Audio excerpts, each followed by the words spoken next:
Leonardo Dicaprio's Titanic audition process wasn't smooth sailing, according to director James Cameron. The Oscar-winning filmmaker participated in a career retrospective video interview for GQ magazine and recalled how DiCaprio originally refused to read for the part of Jack opposite Kate Winslet during a screen test. Cameron told the young actor, "You're going to read, or you're not going to get the part. There was a meeting with Leo and then there was a screen test with Leo," Cameron said. "The meeting was funny because I am sitting in my conference room, waiting to meet an actor. And I look around, and all the women in the entire office are in the meeting. They all wanted to meet Leo. It was hysterical." DiCaprio charmed everyone in his first meeting, but the screen test was a bit more contentious. By the time Cameron set up his screen test for DiCaprio, Winslet was already locked in to play the part of Rose. "He came back a couple of days later, and I had the camera set up to record the video," Cameron said. "He didn't know he was going to test.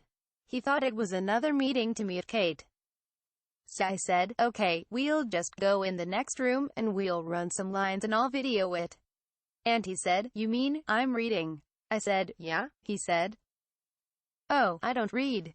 I shook his hand and said, 'Thanks for coming by.'" Cameron was ready to turn away DiCaprio right then and there, but the actor came back to him and said, wait.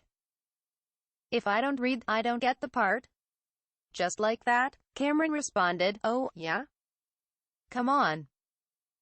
This is a giant movie that is going to take 2 years of my life, and you'll be gone doing 5 other things while I'm doing post-production.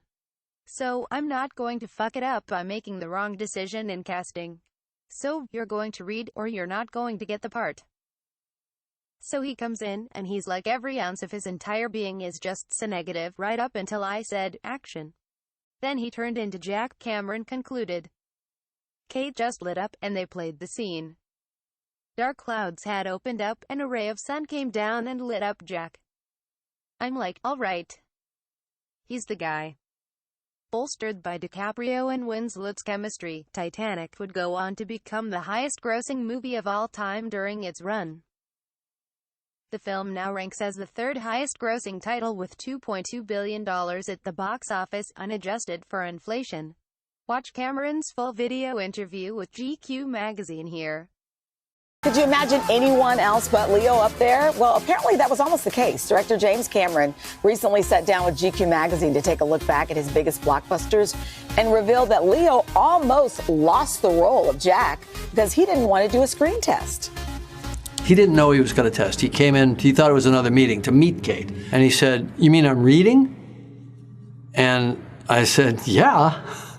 He said, "Oh, I don't read." And I said, "Well," I shook his hand. I said, "Well, thanks for coming by." And he said, wait, you mean if I don't read, I don't get the part, just like that?" And I said, "Oh, yeah." And then he turned into Jack. And Kate just lit up, and they went into this whole thing, and he played the scene. Dark clouds had opened up, and a ray of sun came down and lit up Jack. I'm like, he wasn't doing reads back then. And the rest, as they say, is history.